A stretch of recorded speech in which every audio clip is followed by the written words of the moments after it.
দর্শক বন্ধুরা নমস্কার। আপনারা দেখছেন মৃণালিনী এনএন। আমি রয়েছি রাজীব আপনাদের সাথে। আজকে যে বিষয়টি নিয়ে আমি আলোচনা করতে যাচ্ছি, আপনারা দেখতে পেয়েছেন যে আমাদের ত্রিপুরা রাজ্যে নতুন ডিজিপি উনি ওনার দায়িত্বভার গ্রহণ করেছেন।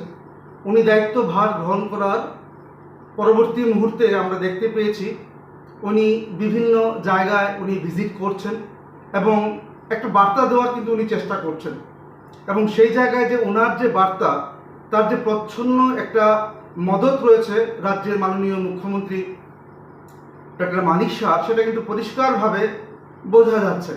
উনি বিভিন্ন জায়গায় বলছেন এবং সাংবাদিকদের মুখাপেক্ষী হয়ে উনি কিন্তু বলছেন যে আমাদের রাজ্যের যিনি মুখ্যমন্ত্রী রয়েছেন ওনার একটা স্বপ্ন রয়েছে। সেই স্বপ্নটা কি? সেই স্বপ্নটা হচ্ছে ত্রিপুরা রাজ্যকে নেশামুক্ত ত্রিপুরা রাজ্য হিসেবে উনি গড়ে তুলবেন।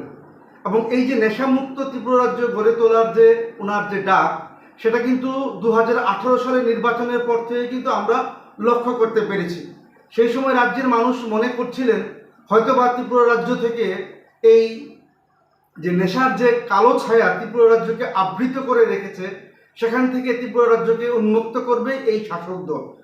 2018 থেকে 2023 পর্যন্ত আমরা প্রথম দিকে যেরকম দেখতে পেয়েছিলাম, শেষের দিকে কিন্তু 2023 সালে ঠিক আগ মুহূর্তে আমরা দেখতে পেয়েছি যে ত্রিপুরা রাজ্যের মধ্যে এই ড্রাগসের একটা রমরমা, সেটা কিন্তু চারিদিকে কিন্তু ছড়িয়ে গেছে।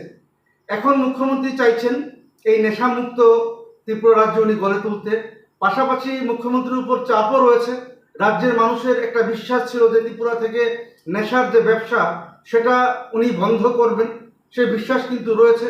হয়তোবা সেই বিশ্বাসের উপর ভিত্তি করে রাজ্যের যিনি এখন ডিজিপি রয়েছেন উনি কিন্তু মুখ্যমন্ত্রীর কথা বলেছেন ওনার সাংবাদিক সম্মেলনে। উনি বলেছেন যে মুখ্যমন্ত্রীর ইচ্ছে হচ্ছে ত্রিপুরা রাজ্যকে নেশামুক্ত ত্রিপুরা রাজ্য গড়ে তোলা। আমি প্রসঙ্গক্রমে বলে রাখছি, আমরা যখন খবর করি তখন আমাদের কাছে কিন্তু খারাপ লাগে, কারণ আমাদের কয়েকজন সাংবাদিক জীবিত অবস্থান করছেন, আইজিএমে অবস্থান করছেন, বিভিন্ন স্বাস্থ্যকেন্দ্রে কিন্তু অবস্থান করছেন, পাশাপাশি মর্গেও কিন্তু অবস্থান করছেন।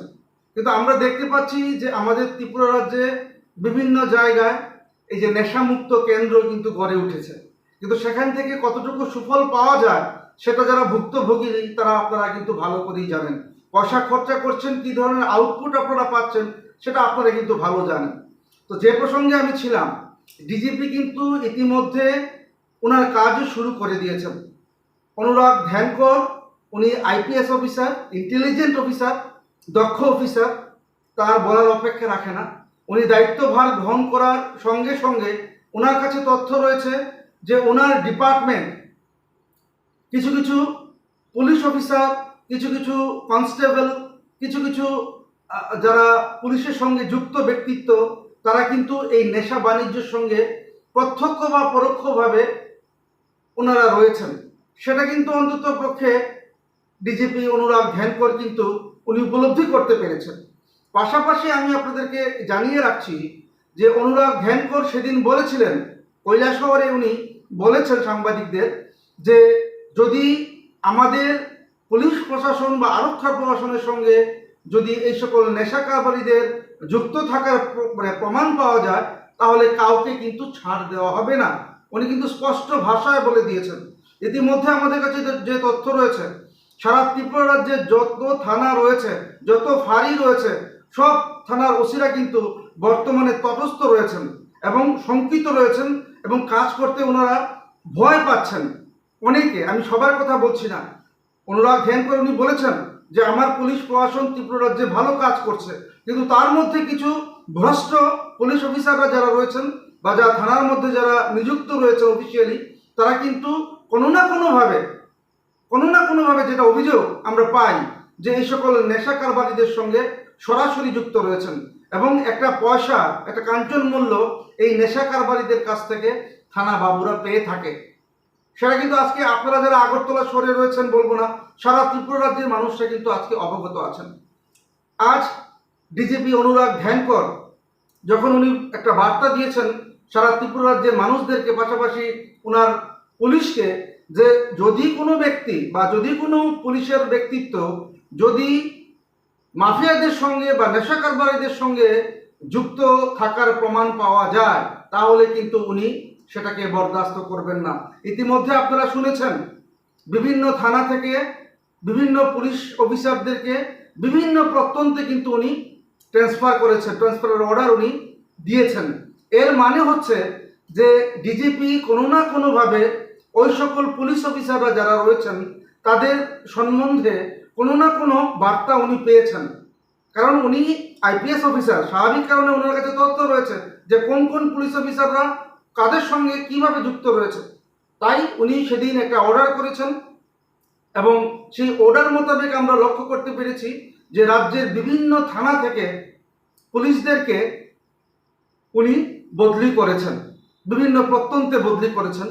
তো তা থেকেই বোঝা যায় যে মুখ্যমন্ত্রীর যে একটা ইচ্ছে যে ত্রিপুরা রাজ্যকে নেশামুক্ত ত্রিপুরা রাজ্য গড়ে তোলার যে স্বপ্ন, সেটা হয়তোবা উনি এগিয়ে নিয়ে যাবেন বর্তমান ডিজিপি অনুরাগ ধ্যানকর, যেহেতু উনি প্রকাশ্যে উনি সবার সামনে এ কথা বলেছেন। ইতিমধ্যে আমাদের কাছে খবর রয়েছে বিভিন্ন থানা স্তরে যারা ওসিরা যারা রয়েছেন, যারা পয়েন্ট আউট হয়ে রয়েছেন, যে সকল ওসিরা বিভিন্ন থানায় যারা নিযুক্ত রয়েছেন, তারা কোনো না কোনোভাবে ওই সকল কারবারিদের সঙ্গে মিলেমিশে এই ব্যবসাকে পরিচালনা করছেন, যেটা অভিযোগ আকারে আমরা বিভিন্ন জায়গা থেকে পাই।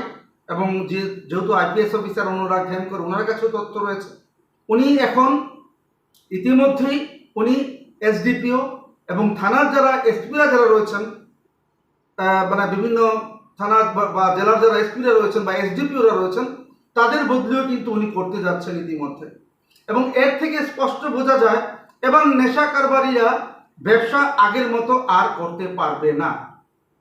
তাদের কাছে কিন্তু এক প্রকার বার্তা চলে গেছে। বর্তমানে কিন্তু আমাদের কাছে যে তথ্য রয়েছে, নেশা কারবারিদের যে প্রত্যেক দিনের একটা আস্ফালন আমরা দেখতে পেতাম সারা ত্রিপুরা রাজ্যে, বিশেষ করে উত্তর জেলা হয়ে দক্ষিণ জেলা বিভিন্ন জায়গাতে যখন আমরা দেখতে পেতাম, তার আস্ফালন কিন্তু কিছু একটা কমেছে। এবং পাশাপাশি পুলিশি তৎপরতা কিন্তু বেড়েছে, কারণ পুলিশের মধ্যেও একটা একটা বিষয় কাজ করছে যে অনুরাগ ধ্যানকর উনি কিন্তু সব খবরাখবর নিয়েই উনি এগিয়ে যাচ্ছেন। বিশেষ করে ওনার এবার টার্গেট হচ্ছে নেশা কারবারিদেরকে জব্দ করা। তাই আমি বলবো, আগরতলা শহর বলবো না, সারা ত্রিপুরা রাজ্যের যারা নেশা কারবারিরা যারা আপনারা রয়েছেন, আপনারা ইতিমধ্যেই সতর্ক হয়ে যান, না হলে কিন্তু আপনাদের অবস্থা দুরবস্থায় পরিণত হতে আর সময় লাগবে না।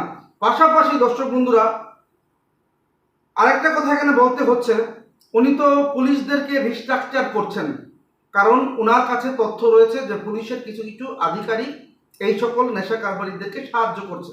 এবং মাননীয় আদালতে যখন কোনো মামলা যায় এনডিপিএস অ্যাক্টে, সেই জায়গায় দুর্বল ফরওয়ার্ডিংয়ের মাধ্যমে তাদেরকে রিলিজ করার একটা, মানে এই সকল কারবারিদের রিলিজ করার একটা পথ প্রশস্ত করে দেয় এই থানা বাবুরা, যেটা অভিযোগ রয়েছে। পাশাপাশি আরও একটা বিষয় রাজ্যের মানুষ বলতে চাইছেন, রাজ্যের মানুষের একটা দাবি রয়েছে যে যারা নেশা কারবারের সঙ্গে যারা মাস্টার মাইন্ডরা যারা রয়েছেন, তাদেরকে কেন পুলিশ ধরতে পারে না? কাদেরকে ধরছে? হ্যান্ডিম্যানকে ধরছে, গাড়ির ড্রাইভারকে ধরছে, বা খালাসিকে ধরছে। কিন্তু এই সাম্রাজ্যের পেছনে যারা যারা মাস্টার মাইন্ডরা যারা রয়েছে, যারা ইনভেস্টার রয়েছে, তাদেরকে কেন পুলিশ সেরকম ভাবে ধরতে পারছে না? সেটা কিন্তু আগরতলা মানুষের একটা দাবি, সারা ত্রিপুরা রাজ্যের মানুষের দাবি ডিজিপির কাছে, যে এই মাস্টার মাইন্ডের মুখোশ একবার উন্মোচন আপনি করুন, তাহলে রাজ্যের মানুষ বুঝতে পারবে যে কারা কারা এই সকল কাজের সঙ্গে যুক্ত হয়ে দিনে রাতে আমাদের ত্রিপুরা রাজ্যকে একটা অস্থির পরিবেশের দিকে নিয়ে যাচ্ছে এবং আমাদের আগামী প্রজন্ম আজকে ধ্বংসের পথে চলে যাচ্ছে। এমন কোনো ঘর পাবেন না আপনার পাশের বাড়ি, আপনার পাড়ার, যে ড্রাগ এডিক্টেড ওই বাড়িতে কেউ নেই।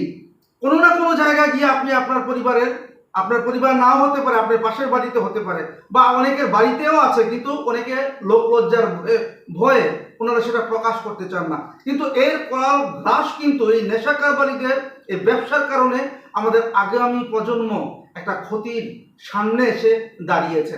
এখন পুলিশদেরকে ডিজিপি রিস্ট্রাকচার করেছেন, সেটা একদম রাজ্যের মানুষ সেটাকে সাধুবাদ জানাচ্ছে, তার বলার অপেক্ষা রাখছে না। মানে মুখ্যমন্ত্রীও হয়তোবা ওনাকে যখন দায়িত্ব দিয়েছেন এবং উনি হয়তো বা প্রথমেই বলে দিয়েছেন যে নেশা কারবারিদের আপনি জব্দ করুন।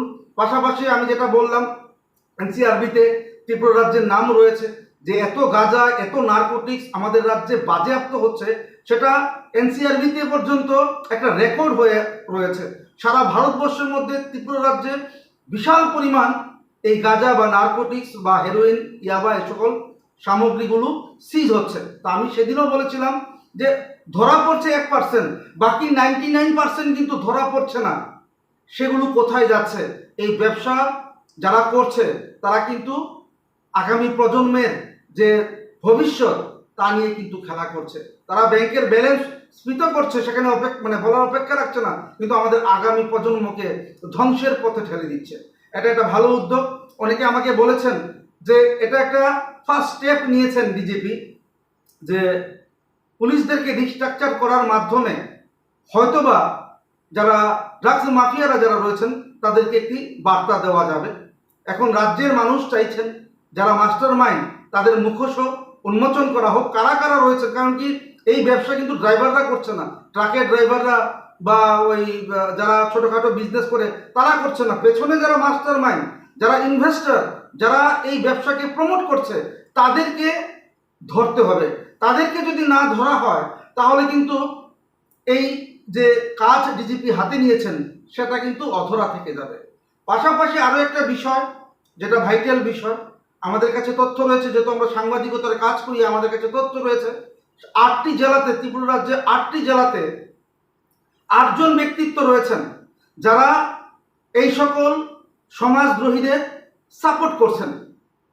হয়তোবা এই 8 জেলাতে যে 8 জন ব্যক্তি রয়েছেন যারা 8 জেলাকে কন্ট্রোল করছেন, সেটা কন্ট্রোল বিভিন্নভাবে হতে পারে, পুলিশি কন্ট্রোল, অ্যাডমিনিস্ট্রেশন কন্ট্রোল, সেটা বিভিন্ন রকমভাবে ওই 8 ব্যক্তি সেটাকে কন্ট্রোল করছে, যারা এই ব্যবসাকে পরিচালনা করছে।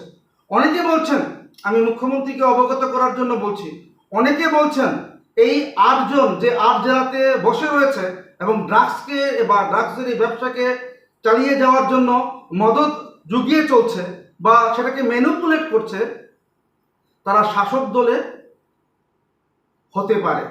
কারণ শাসক দলের লোক ছাড়া বা শাসক দলের আশীর্বাদ ছাড়া এই ধরনের ব্যবসা কোনোভাবেই সম্ভব নয়। এই ধরনের ব্যবসা কোনোভাবেই সম্ভব নয়। তাই ডিজিপি এবং রাজ্যের মাননীয় মুখ্যমন্ত্রী, আপনারা এই বিষয়টুকু লক্ষ্য রাখুন। কারণ শুধু পুলিশদেরকে রিস্ট্রাকচার করে তাদেরকে বদলি করে এই সমস্যার সমাধান সম্পূর্ণভাবে পাওয়া যাবে না। কিন্তু শুরু তো আপনারা করেছেন, সেটা রাজ্যের মানুষ কিন্তু সাধুবাদ অবশ্যই জানাচ্ছে। পাশাপাশি আমি যেটা বললাম, প্রত্যেক থানাতে কিন্তু এই ধরনের কারবারিরা বসে রয়েছেন, যারা সব তথ্য এই সকল নেশা কারবারিদেরকে দিচ্ছেন। তো এখন কথা হচ্ছে, এই নেশা কারবারকে বন্ধ করতে হলে প্রথমত যারা মূল মাস্টার মাইন্ড তাদেরকে আইনের মাধ্যমে সামনে আনতে হবে, রাজ্যের মানুষের সামনে ওনাদের যে কৃতকর্ম নাম ধাম সহ ছবি সহ প্রকাশ করতে হবে। পাশাপাশি রাজ্যের মানুষের যেটা দাবি রয়েছে যে 8 জেলাতে, যেটা আমাদের কাছে তথ্য আকারে রয়েছে, 8 জেলাতে 8 জন ব্যক্তিত্ব রয়েছেন যারা এই ড্রাগস সাম্রাজ্যকে পরিচালনা করছেন, যার কারণে পুলিশও হয়তো বা সেরকমভাবে কিছু করতে পারছে না। কারণ ওনাদের উপর একটা শক্তি রয়েছে, সেই শক্তির কারণে সেগুলো করা হচ্ছে না। সেটা কি মাননীয় মুখ্যমন্ত্রী আপনি জানেন? যদি আপনি না জেনে থাকেন, আমার এই টকশোর মাধ্যমে, এই আলোচনার মাধ্যমে আপনি জেনে নিন যে 8 জেলাতে 8 জন ব্যক্তিত্ব রয়েছেন, সবার বক্তব্য হচ্ছে, ওই এলাকায় সবার বক্তব্য হচ্ছে বা ওই ডিস্ট্রিক্টে সবার বক্তব্য হচ্ছে যে যারা যারা রয়েছেন সবাই শাসক দলের মদতপুষ্ট। কারণ শাসক দলের মদতপুষ্ট ছাড়া বা শাসক দলের আশীর্বাদ ছাড়া এই সকল কাজ কোনোভাবেই সম্ভব নয়। তাই এই যারা রয়েছেন তাদেরকে আপনি কন্ট্রোলে আনুন, তাহলে দেখবেন অবশ্যই ত্রিপুরা রাজ্য নেশামুক্ত ত্রিপুরা রাজ্য গড়ে উঠতে আর বেশি দিন সময় লাগবে না। এখন আপনাদের কাছে রয়েছে আমাদের আগামী প্রজন্মের ভবিষ্যতের সিকিউরিটির চাবি। এখন আপনারা যদি সেটাকে ভালোভাবে সৎ ব্যবহার করে ত্রিপুরা রাজ্যকে এর থেকে মুক্তি দিতে পারেন, তাহলে এর থেকে একটা ভালো কিছু আর হতে পারে না। কিন্তু আপনাদের সৎ উদ্দেশ্য এবং সৎ মানসিকতা সেটা প্রকাশ পেয়েছে যে আপনারা এবার কিছু একটা করতে যাচ্ছেন। ইতিমধ্যে পুলিশের রিস্ট্রাকচার হয়েছে, আবার এর মধ্যে আমাদের কাছে খবর রয়েছে এসপি লেভেলে, এসডিপিও লেভেলে, থানা ওসি লেভেলে আরও একটি বদলির বড় লিস্ট এবার তৈরি করতে যাচ্ছে ডিজিপি অনুরাগ ধ্যানকর, এবং সেগুলো সবগুলো হচ্ছে রাজ্যের মাননীয় মুখ্যমন্ত্রী মানিক সাহার দৌলতে। মানিক সাহা বলেছেন বলেই এগুলো হচ্ছে। এখন আরও দুটো বিষয় যেটা আমি আপনাদেরকে বললাম, বা যারা দর্শকরা যারা রয়েছেন, যারা আমার এই আলোচনা শুনছেন, আপনারা মিলিয়ে নেবেন। আপনারা চাইছেন আপনাদের বক্তব্যে আমি রাজি আমার এই আলোচনার মাধ্যমে তুলে আমি সরকারের কাছে নিয়ে যাই, সরকারের দৃষ্টি আকর্ষণ করতে চাই যে এই ডিস্ট্রিক্টে যারা ডিস্ট্রিক্টে যারা মাস্টার মাইন্ডে রয়েছেন, যারা ইনভেস্টাররা রয়েছেন, বা যারা ম্যানিপুলেট যারা করছেন, তাদেরকে আইনের মাধ্যমে চিহ্নিত করতে হবে, তাদেরকে গারদে পুরতে হবে। তাহলে ত্রিপুরা রাজ্য নেশামুক্ত ত্রিপুরা রাজ্য হিসাবে গড়ে উঠবে। এই প্রত্যাশা রেখে আজকে আমার এই আলোচনা আমি এখানে শেষ করছি, কিন্তু অবশ্যই দেখতে থাকবেন মৃণালিনী এনএন।